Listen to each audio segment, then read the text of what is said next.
Track G, take 14. Okay, let's do it.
The movies. In the 1940s, that was the stuff that dreams were made of. And that's where Elvis Presley first glimpsed another kind of life. A celluloid world of drama, romance, happy endings, and endless possibilities. It was a life that stood in stark contrast to his own small-town existence. A life the young boy from Tupelo, Mississippi desperately wanted to live. More than anything else in the world, Elvis Presley wanted to be an actor. As a teenager, he even got a job working as a movie theater usher, a first tentative step toward finding his dream. But Hollywood was a long way from the South, and Elvis Presley turned to music.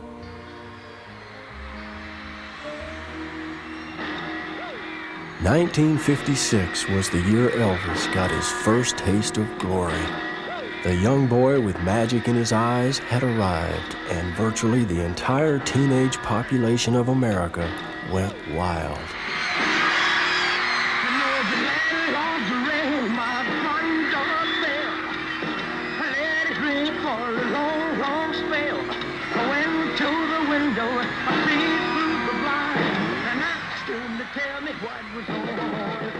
'56 was a great year. It really was. I mean, it was a great year. In this time period, we were basically talking about the crowds had gotten very large. The crowd gets so loud. The best way I can describe it is like when you dive into the water and you hear the phasing, the rush of the water, and it would get so loud that it would just cancel out all the sound on stage. Actually, on most songs, if we couldn't hear him, we'd know where he was at by his body language. And there's where I coined the phrase, we're probably the only band that I know literally directed by an ass.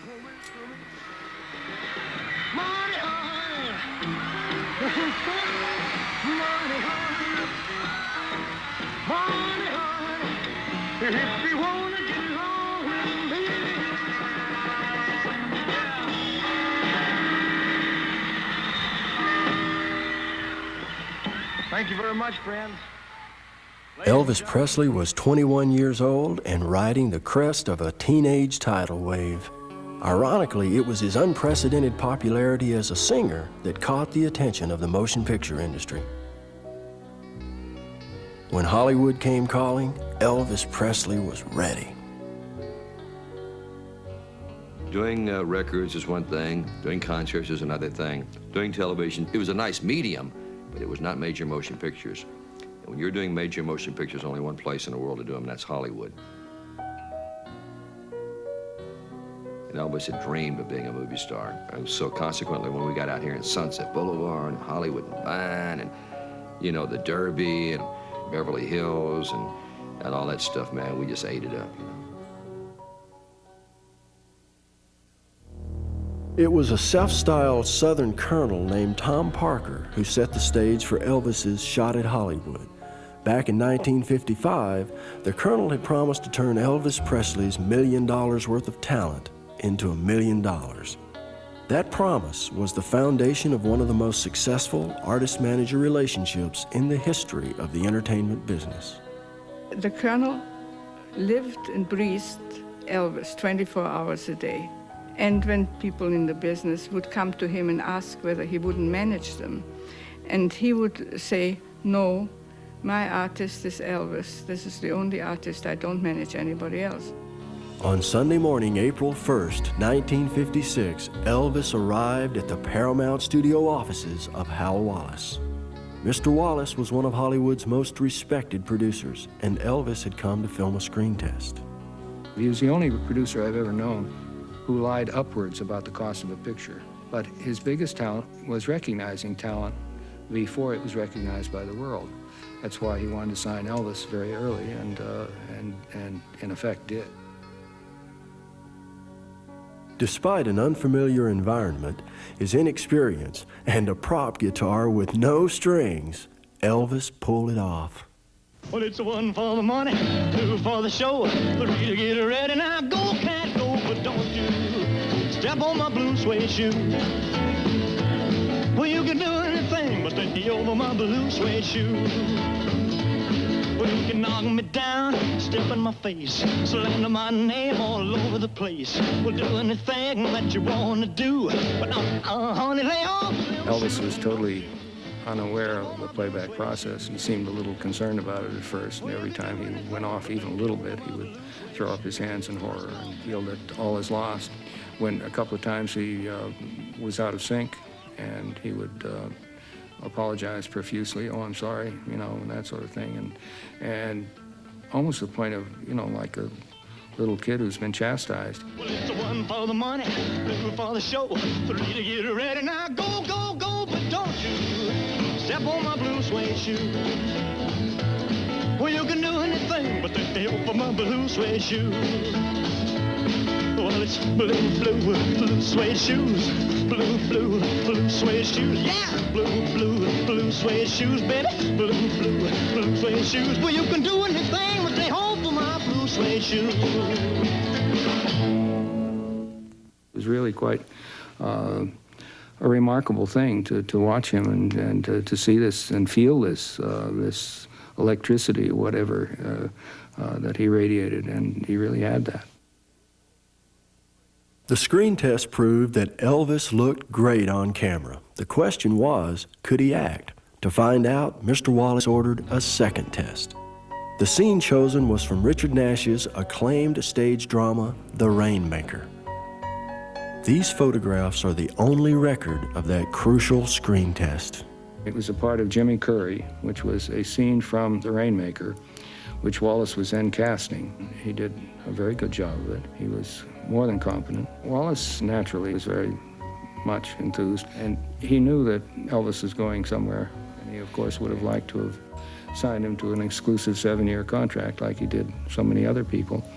And of course the Colonel was not about to have that.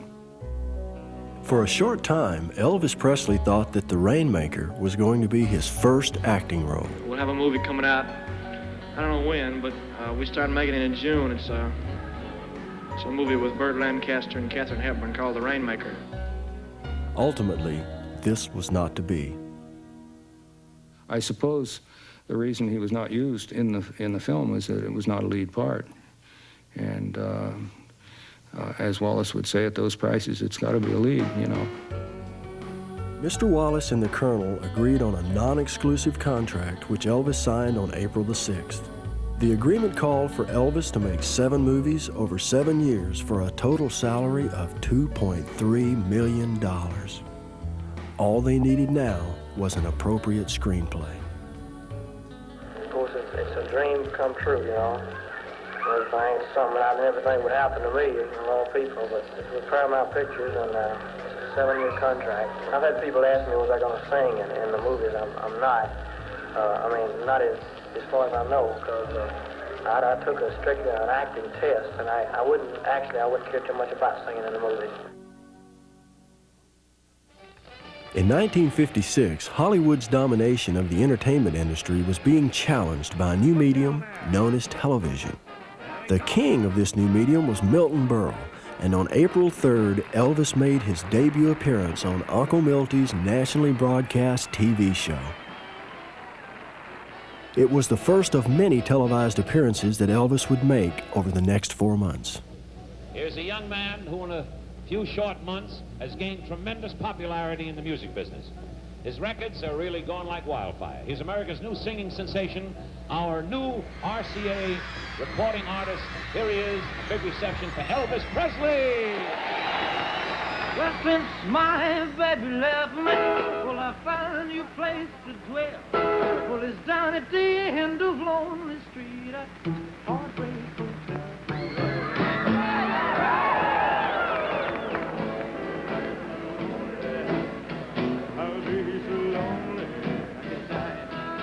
Milton Berle was just fantastic. I mean, he made everybody feel so comfortable. With Uncle Milty on the set, I mean, just go for broke.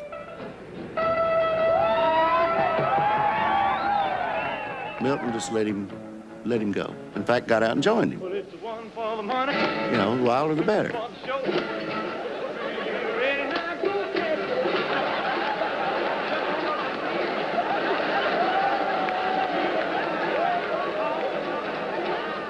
It's been said that 40 million viewers tuned into this television show. 40 million potential moviegoers.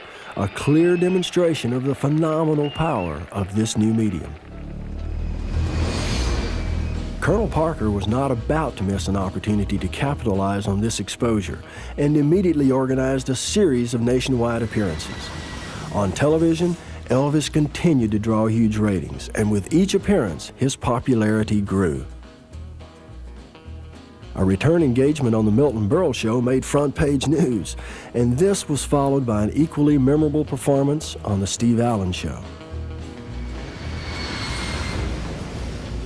In July, Colonel Parker negotiated a record-breaking fee of $50,000 for 3 appearances on The Ed Sullivan Show.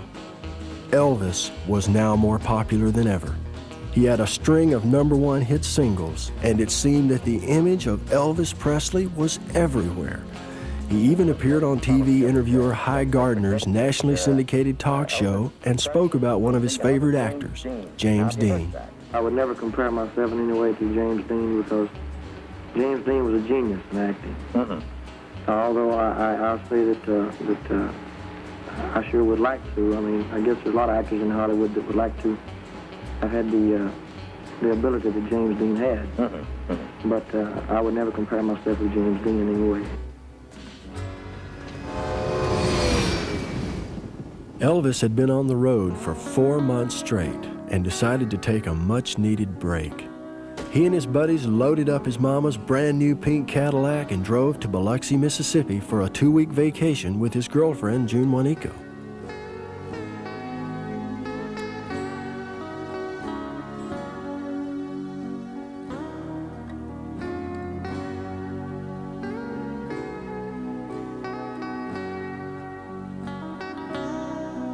My mother's boyfriend at the time had a friend that owned a charter boat.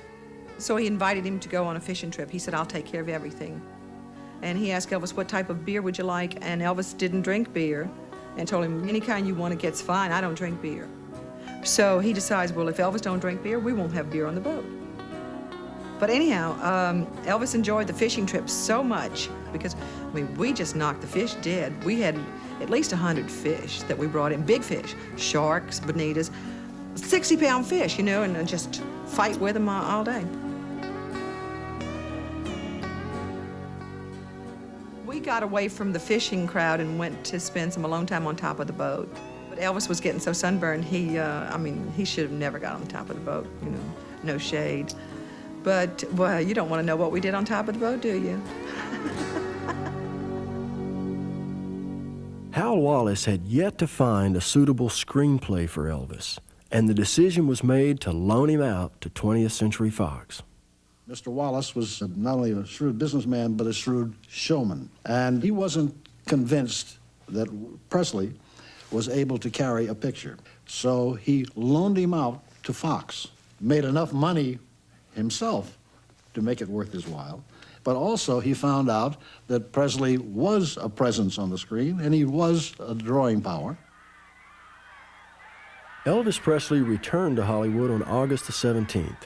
A few days later, he reported to Fox Studios and began production on Love Me Tender, a Civil War drama about two brothers who fall for the same girl.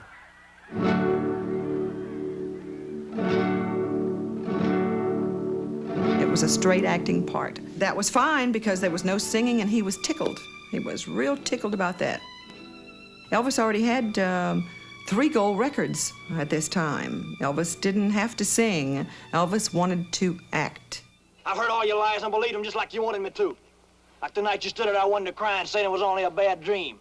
And then yesterday at the schoolhouse when you ran away from me because of something you advanced and said. No, Clint, listen, I'm not... Stop it, Clint! Give her a chance! For what, to deny it? She can't. Go on, say it, Kathy. Say I'm lying. Say you want your lover. Say you ain't laid awake every night by my side thinking of him. Wishing I was Vance. Wishing you'd waited for him and never married me. Shut up, Clint. There ain't none of it so. Tell me he's never had you in his arms since he came back. Tell me he hasn't kissed Stop her. it, Clint, you hurt him. You can't say it because it's true. A lot of people don't know that Elvis actually studied movies. He told me that he used to go to the neighborhood theaters, and for hours he would watch Tony Curtis, Clark Gable, Jimmy Dean, Brando, and he would pick out little things. And he told me that he went in with a lot of confidence, and he knew that he could do it. He said, I know I can do it. You're just trying to protect yourself. He said, I knew that I just had to go out there and be myself. And he said, if it came off, it came off. If it didn't, it... Love Me Tender was originally called the Reno Brothers and contained no singing. But the studio didn't think it would make much sense to put the world's biggest singing star in a movie and not have him sing. Much to Elvis Presley's surprise, 20th Century Fox added 4 songs to the picture. Well, the first song that they added was Love Me Tender. He called me that night and he told me about the song and he sang it to me over the telephone. And he said, it's a pretty song. What do you think about it? I said, I think it's a beautiful song. And he said, that's all right. I can handle that much, you know. Love me tender, love me sweet, never let me go. Then he called and he was just raising holy hell because he said that they've thrown in some garbage, these damn silly songs, and it was a big problem for him. Even his band wasn't even there, and that was a big disappointment too. Love me tender, love me true, all my dreams fulfill. And he said that's going to be, they've also changed the name of the movie to Love Me Tender to go along with the song, and they're going to make it the theme song throughout with just instrumental, and I'm going to be singing it. Love me tender, love me true, all my dreams fulfill. I had a feeling when I watched him that he was really singing that to his own mother. And everybody, there were tears in everybody's eyes. It was so beautiful. And he was able to come across like that.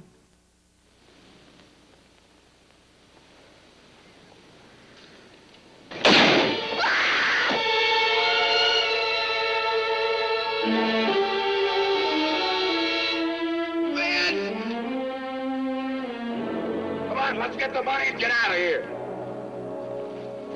You didn't have to talk to Elvis to understand that acting meant a great deal to him.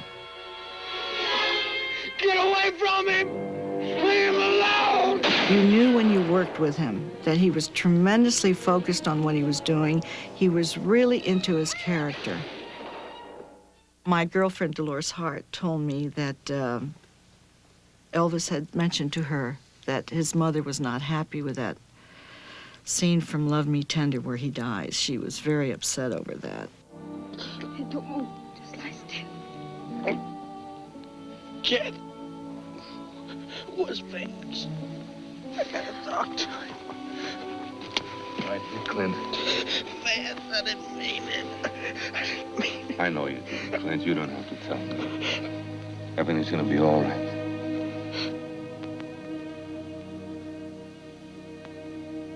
Everything's gonna be all right.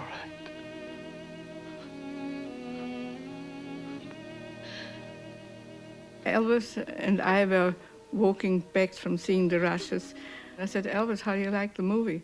He says, It's going to be mighty sad. They're going to kill me in the end. Elvis and his mom weren't the only ones upset by his on-screen demise. Colonel Parker, mindful of fan reaction, wasn't too thrilled about it either. Fox ordered the ending reshot. In the new ending, Elvis still dies, but his image remains on screen, conveying the idea that the spirit of Clint Reno lives on. Happiness will follow you everywhere you go. We had gone to a dinner party with some well-to-do friends of Mr. and Mrs. Presley. After we got through eating, there was a private screening, and this was the first time that Elvis got to see himself on the big screen. So he was amazed at the size of himself when he was up there, you know, and he never looked better. And his mother was just tickled, you know, because he looked so good up there. And even his acting was damn good for not having any lessons. Damn good. 3 months after the cameras first rolled, Love Me Tender premiered in New York City. The date was November the 16th, 1956. Thousands of fans jammed the streets around the Paramount Theater. The gathering was a newsreel publicity stunt arranged by the master showman, Colonel Tom Parker. Critically, the reviews were mixed at best. Nevertheless, the picture was a huge commercial success, recovering production costs in just under 3 weeks. 6 years earlier, Elvis Presley had been a movie theater usher. Now, he was a movie star.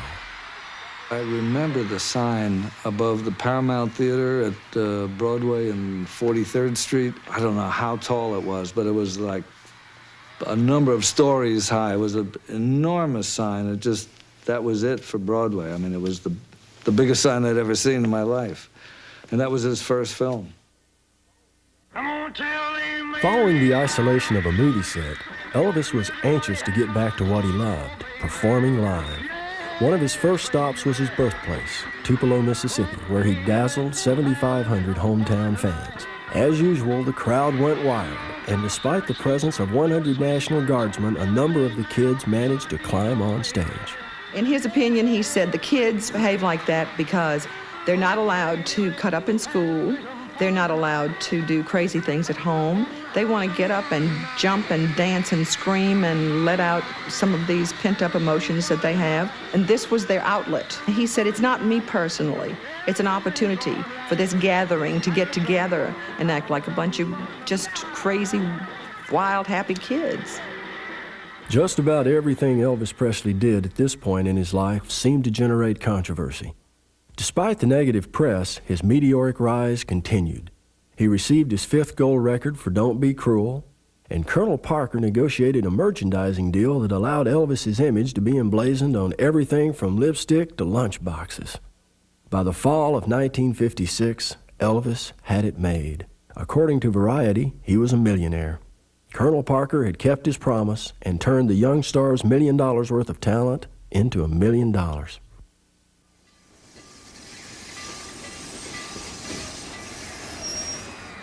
After spending Christmas at home with his family, Elvis returned to Hollywood. Because of the huge crowds waiting to catch a glimpse of their hero at LA's Union Station, he was forced to disembark before the train reached the terminal. The popular controversy over Elvis's sexy, rebellious image and its effect on teenagers was not lost on Hollywood. Hal Wallace turned it into an advantage and tied it to the plot of his next film, Loving You. Loving You, the first big modern musical built around the fiery personality of Elvis Presley. Yes. Follow him through the barnstorming days and the one-night stand, the big moment when the girls discovered him and he discovered girls. See what happens when a down-to-earth kid goes too high, too fast. Loving You was the first film written specifically for Elvis. The picture contained an album's worth of songs, and its loosely biographical plot was one that would be rehashed throughout his entire film career. You don't care about me or Tex or anybody, just yourself. You've got 15 minutes to get on that stage and find out if you've even got a future. Prior to beginning production, Hal Wallace sent the film's writer-director to Memphis in order to observe firsthand the real Elvis Presley. I had come to Memphis to meet Elvis one of his cousins or his hangers-on was trying to convince me that Elvis was already a very good actor. And his friend said, man, that screen test ain't nothing. You ought to hear him do his piece. Elvis said, nah, I don't want to. I don't. He said, go ahead, do the piece. And I said, what piece are you talking about? He said, oh, it's a little something I learned. He said, it was General MacArthur's speech to Congress, his farewell speech. I said, why did you learn that? He says, I don't know, I just to see if I could memorize it. And he didn't ask me very much about the script. What he asked me was, do I have to smile very much in the picture? And I said, well, I don't recall offhand. Why? Why would you ask a question like that? He said, because I've been studying a lot of actors. He said, and I found guys like Bogart and Jimmy Dean and Marlon Brando. He said, they don't smile very much. He says, and I'd like not to be able to smile.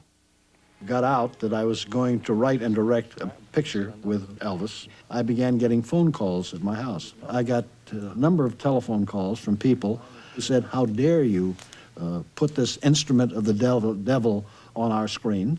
Don't foster this dreadful music and this dreadful man. Presley and the rakiest trio there for a while. We had to go look, what does rakiest mean, you know? What did... Elvis and his mother shared an extraordinary bond. The devotion that existed between the two was obvious to everyone that knew them. It was something because you could see the love between these two. I mean, the love from this lady's eyes. She thought Elvis was born to do great things. This was God's gift to her. He took Jesse away. And so Elvis had the power of two people that he was living for his twin brother and himself. Constantly, she worried about him. And she had days when she felt like it was all, one of these days she was going to wake up and everything was going to be gone. And she was afraid something was going to happen to Elvis. She, I think, was concerned for him getting hurt or wrecked on the road like any mother would be.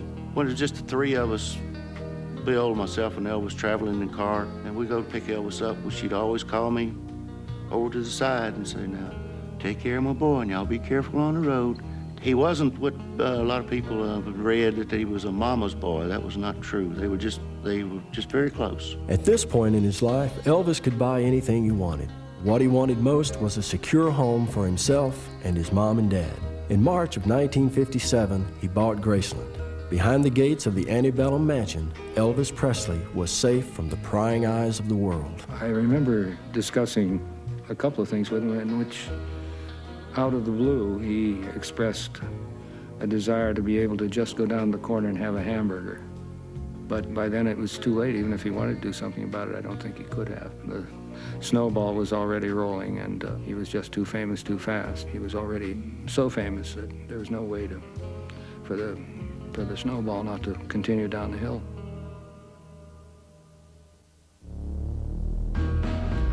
While Elvis was settling into Graceland, Colonel Tom Parker was in Hollywood, finalizing a deal with Metro-Goldwyn-Mayer.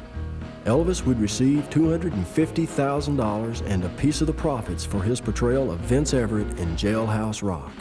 Profit participation was a demand that only the biggest stars could make. You know, Elvis had worked at 20th, he'd worked at Paramount, but MGM was king of the hill at that time, and I never will forget as we came under those gates, I said, good God, Elvis, MGM.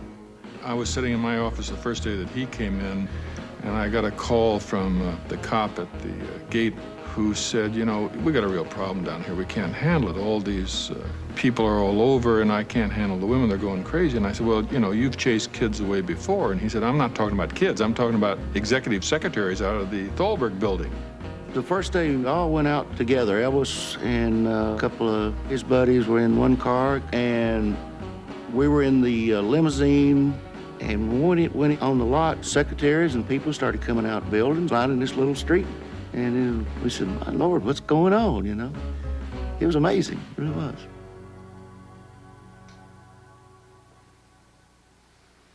How's your headache? I'm coming all unglued. Wherever the girls thought he was, they would assemble. It was surprising how level-headed he was about it, because he was so young. And I remember distinctly when I said to Elvis, Elvis, how do you feel about all of this? Isn't it fantastic? He says, tomorrow I may not be worth a nickel. To have that kind of adulation at this age and to be able to take it the way he did was remarkable. You don't like crazy music, you don't like rockin' bands, you just want to go to a movie show and sit there holding hands. You're so square, baby, I don't care. You don't like a hot rod racing, driving late at night. If anybody remembers the swimming pool scene, and we're doing Baby, I Don't Care. We did this all one afternoon. And they would do close-ups, and then they'd back off and do the long shots. Well, by the time they got to those, the sun had got in a position it was shining right in on the set. So every time you see a long shot, I've got sunglasses on, and you see these two little black dots, and then when I go to close-up, they're gone. I've always thought that was hilarious. Baby, I don't care. Baby, I don't care. Baby, I don't care. Baby, I don't care. Over the years, Jailhouse Rock would become one of Elvis Presley's best-known films. As in Loving You, the picture had a semi-biographical plot. I don't know why my heart flips. I only know it does. I wonder why I love you, baby. I guess it's just because you're so square. Baby, I don't care. Jailhouse Rock focused on the darker side of Elvis's image. In the movie, he plays a brooding ex-con who finds himself thrust into the ultra-hip world of Hollywood.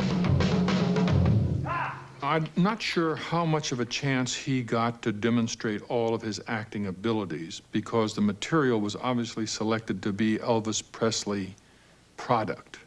Let's eat. You might at least ask me what happened this afternoon. What happened this afternoon? I sold your record, that's all. Swell. I could tear into a good steak. Would it hurt you just to say that you're happy about it? Well, it wouldn't be easy. When the money starts rolling in, then I'll say I'm happy. I don't think he was ever challenged. I don't think he ever had to play a terribly difficult scene so that you could compare him to another actor. You like burgundy? Goes great with steak. I like anything that goes with steak. I'm broke. Well, if it's all right with you, I'll pay for the meal. You will if we eat. Hey, waitress. If you could say Elvis was ever unhappy about something, I think secretly he was very unhappy that he didn't get more of an opportunity to act. He wished they would give him a little more freedom to do other types of things, you know. And there was a certain drama about Jailhouse Rock, which was good for Elvis. There was a naturalness about it that made him a good actor, and it's a shame he didn't get roles that would show that off to a great advantage. Most critics felt that Elvis's performance in Jailhouse Rock was the best work he had done thus far. However, not everything he did made it into the final version of the film. These outtakes from the picture have been sitting undisturbed in a film storage vault since 1957 and have never before been seen by the public. Many of these scenes demonstrate Elvis's dedication to his craft. He was the kind of person, if you had your druthers, that you'd work with every day. He was so dedicated, and he was so focused. He knew what it was about. He knew what tomorrow's work was going to be. He certainly knew what the film business was about. As far as the cast was concerned, he was very careful to show everybody that he respected their ability and that he was a rookie. When the scene was done, Elvis was very careful to go in front of the crew, not for the crew's benefit, because he meant it, to say, you know, thank you very much for your patience. I don't even know why you work with a kid who doesn't even understand acting, but I appreciate it. He wasn't doing it to show off. He was doing it because he understood that he needed them and he had to interact with them. And if the actor, no matter who it was, if he or she said, I think it would be better if I played it over on this side of the room, he'd say, fine. When he hit makeup in the morning, he got coffee for the makeup and hair people first. Then he got it for the co-star, and then he got his own.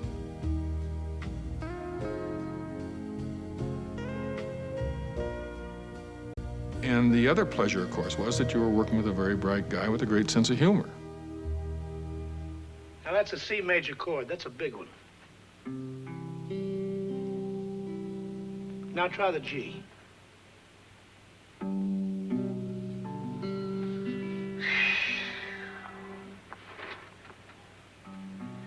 You will never make a guitar player. You got no rhythm in your bones. Well, I never heard of anybody paying money to hear a guitar player. Oh, don't pay any attention to me.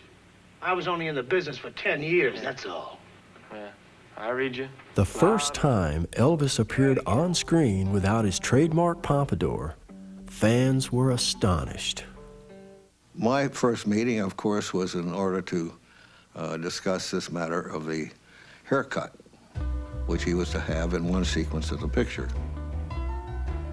And as I had previously been informed, we could not touch one lock of Elvis's hair, so we will make a wig and then cover the sideburns as well. In order to make a wig that fits this well, it's a good idea to have a cast of the person's own head shape.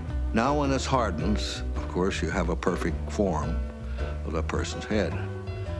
However, you can't remove it, so you have to make a cut on one side. To do that cut, you use surgical shears. My assistant said, well, I'll make the cut. So he gets these and he makes the cut, and he says, I think I cut his hair. There was a quiet moment because hair started to fall all over Elvis's shoulder, and nobody said a word, and finally Elvis looked at his shoulder and said, God, there's Frankie Avalon fans every place.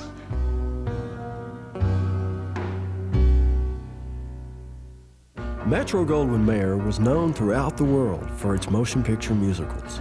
From Busby Berkeley to Gene Kelly and Fred Astaire, MGM had created many of the most innovative dance sequences ever filmed. However, nothing in their past prepared them for Elvis Presley, and no one at the studio had ever tried to choreograph rock and roll. This is exactly the way it came down. I never will forget, Alex Romero was a choreographer. We'd had lunch that day, and then we went to one of those little rehearsal halls.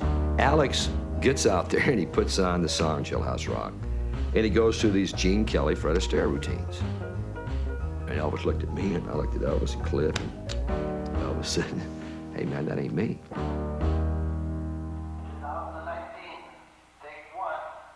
So Alex, being such a sharp guy, he said, Elvis, he said, have you got any of your records in your dressing room? And so we put the records on. Elvis says, don't be cruel, hound dog. And he said, Elvis, he said, there's nobody here, and I know this is going to be hard for you to do. But he said, would you just show me what you do on stage? So Elvis went through about 3 songs. And Alex Romero said, I got it. See you later. And I said, what do you mean you got it?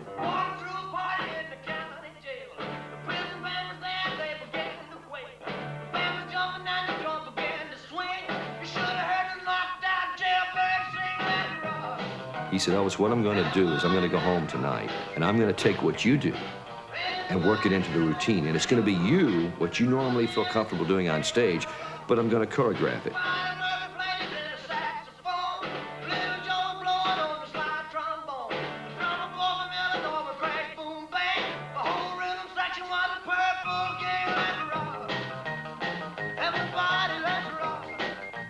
The next day, we come back, man.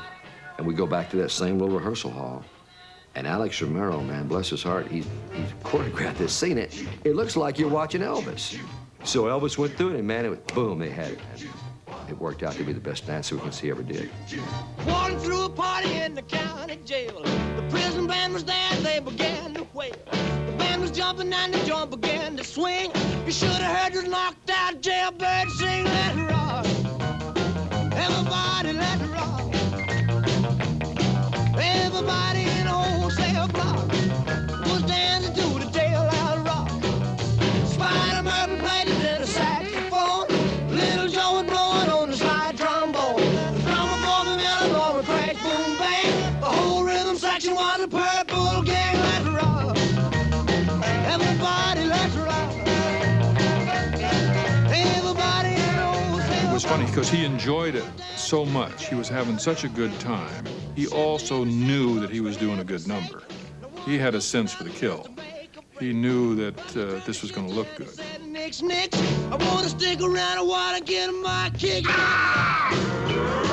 Everybody, let's rock. Everybody knows they're block. We're down to do the jailhouse rock. Down to do the jailhouse rock, rock, rock, rock. Down to do the jailhouse rock, rock, rock, rock. Down to do the jailhouse rock, rock, rock, rock. Down to do the jailhouse rock, rock, rock, rock. Down to do the jailhouse rock, rock, rock, rock. Down to do the jailhouse rock, rock, rock, rock. I think from time to time, he showed real sparks, but I don't feel that he ever was allowed to develop.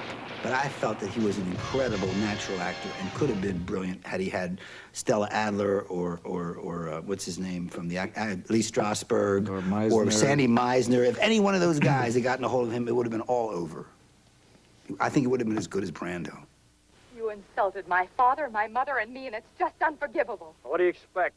I come out, have a little beer, first thing I know, some old broads push me in the corner with some stupid question. They were just trying to bring you into the conversation. I could show their conversation. I'm not even sure they were talking English. I'll drive you back to your hotel. I'll walk. I think I'm going to just hate you.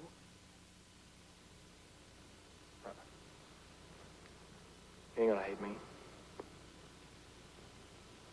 I ain't gonna let you hate me.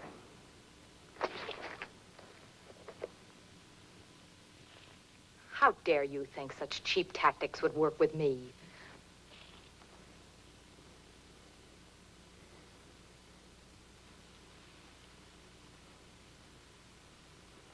I ain't tactics, honey.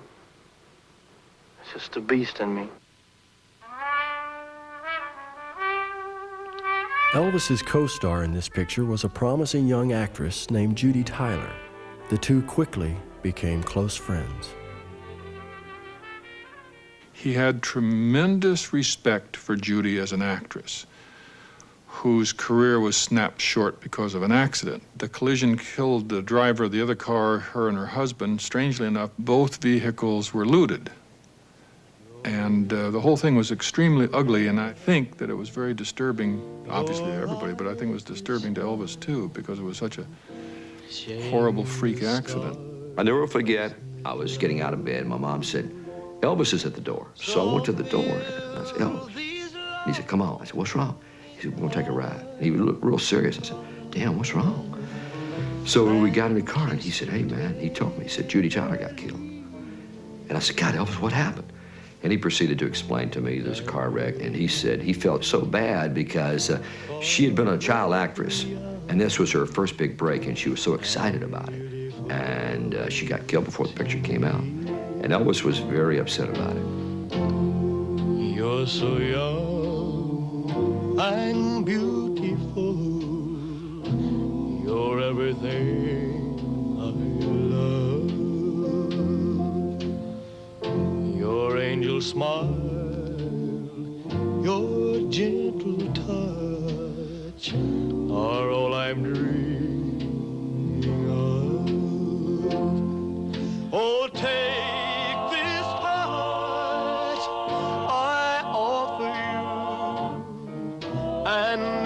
set me free, then you'll be forever young and beautiful too. He was terrific in that picture. He had a naturalism about him, and he never seemed to have to push. It was very much a part of his nature, his own nature. I think Elvis had the makings of a great actor. With the completion of Jailhouse Rock, Elvis Presley was gaining credibility as a serious actor. The picture was released to generally positive reviews and quickly recovered its production costs. The outsider from Memphis was now in with Hollywood's in crowd, though Colonel Parker was mindful of the influence of strangers. The Colonel kept an almost total net around Elvis. And I'm not sure to what degree Elvis needed that net or wanted that net, but it was protective up to a point for Elvis, I'm sure. But he didn't want anybody to get close enough to Elvis to exercise any kind of influence other than his own. He had a golden goose, and he wanted to keep turning out the same eggs. He was sort of like bigger than life, you know, cigar, hail fellow, well met. Sit down, boy, have yourself a whatever. He was sort of like that.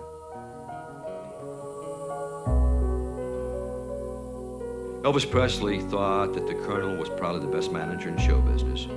He knew that the Colonel was making a few little mistakes here, little mistakes there, but there was no record to go by. You couldn't go to a library and get a reference book on how to manage a rock and roll star because Elvis was the first.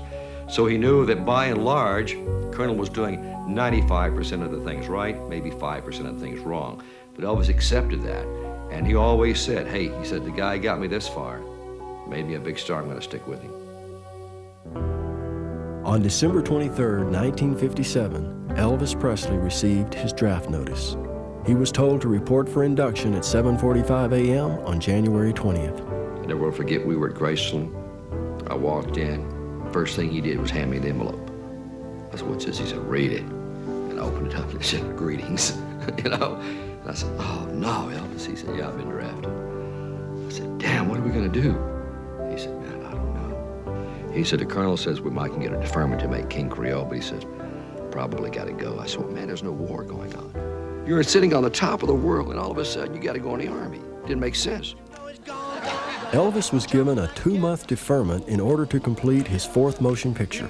The film was crafted by the acclaimed director, Michael Curtiz, creator of such classics as the Humphrey Bogart masterpiece, Casablanca.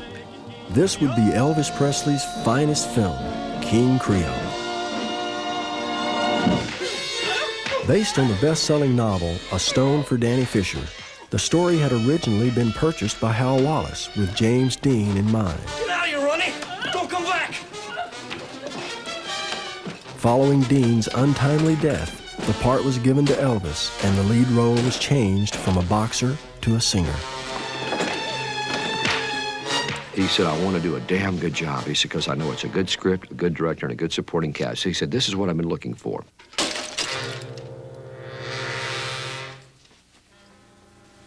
Boy, you're a pretty fancy performer, ain't you, kid? Now you know what I'll do for an encore.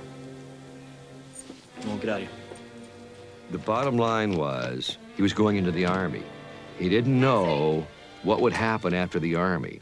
And he said, man, rock and roll could be gone, because we had seen Calypso come and go. We'd seen the Mambo come and go, and all those fads come and go. And to be honest, we didn't know if rock and roll was a fad. We really didn't. So he said, rock and roll may be gone when I get out of the Army. So if I do a good job on King Creole, then if rock and roll fades out, I can still come back to Hollywood and make motion pictures. Crawfish, crawfish. See, I got 'em, see the size, stripped and cleaned before your eyes. Sweet meat, look, fresh and ready to cook. Crawfish,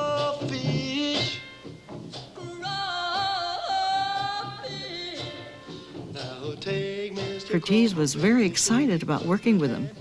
After they started working, he didn't want Elvis.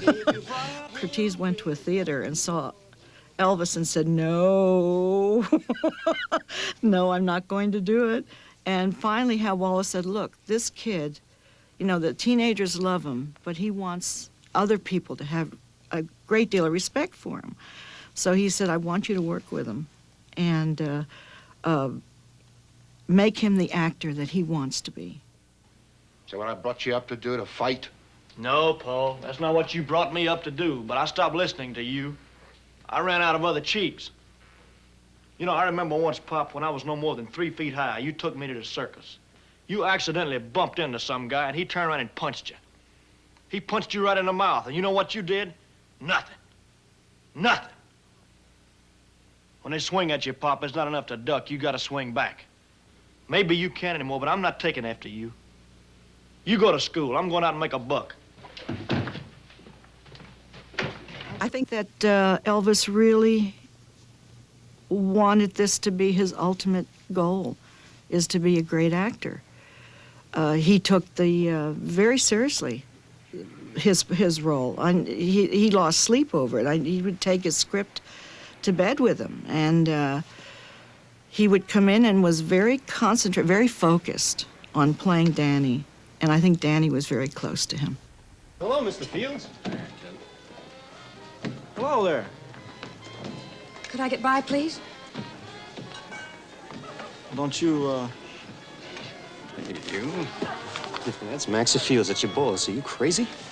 Hey, Mr. Fields, how about that, huh? Who's this guy, Ronnie? The king of Yugoslavia. How should I know? Take your hand off my arm, Mr. Fields. How come you're so friendly with the lady, boy? Well, we met in Paris last year. The King of France introduced us. You're a pretty fresh boy, aren't you? Mr. Fields. I think that everybody on the set was amazed at how good Elvis was. How you feeling? I remember hearing him going up to Mr. Curtiz and said something to the effect that, for the first time, I know what a director is. And Curtiz was really pleased about that. Curtiz said he thought Elvis was going to be a very conceited boy. And when he started working with him, he said, no, this is a lovely boy. And he's a wonderful actor. And he's going to be a great actor. You know, it's a pretty piece of material. You ought to have a dress made out of it. Don't you like it? I love it. Hey, what do you say we get together sometime and sing all the old songs or anything else you want to do? Oh, I'd like to. I can't. I'd really like to, but I can't. I get it. Maybe we'll meet someplace by accident. You tell me where you think the accident will take place, and I'll make sure I'm there. It'll take place. Just don't rush it. I'll be waiting. You better go now. Well, what's a big rush? Maxie will be here any minute. You better go. You remember in the cab when you wouldn't leave until I kissed you? Well, I'm standing right here until you kiss me.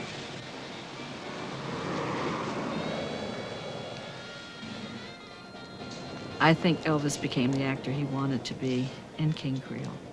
I'll see you sometime. I think everything after that was downhill. What happened was that they were selling records with these movies, and he wasn't able to do the dramatic roles that he wanted to do. Danny, I wish you wouldn't go. This isn't the accident, honey. The accident happened that first morning in the Blue Shade.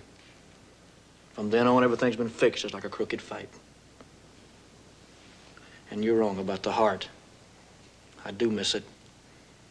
I miss it so much as a girl I may marry just because she has one to give me. I'm not asking you to marry me. Well, you're asking me something. You're a little tight, aren't you? I think he could have been meant for Hollywood had he been given an opportunity. If he wouldn't have been just a piece of clay in the hands of all the big shots, I think he could have made it.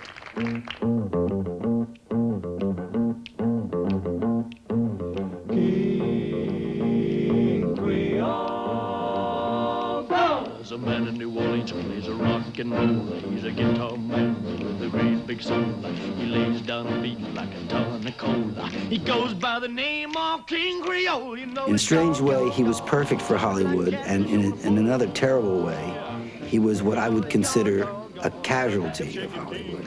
He was perfect for Hollywood in that they could put him in anything, and he would draw. And he was victimized by Hollywood for the same reason. He sings some blues by the New Orleans. Elvis never went to the last stage as far as I could see, and it was not his fault. He was given very little meaningful material, and part of that is my fault. I did what I was told to do, and that was, give him a framework with for 12 songs and a romantic background and lots of girls, and that's it. I felt he was capable of more, They knew that he was capable of more. There's no question in my mind that he could have been a much, much greater actor than he was. There's just no question about it. Get up on your feet when he gets a rockin' fever, baby, heaven sinks.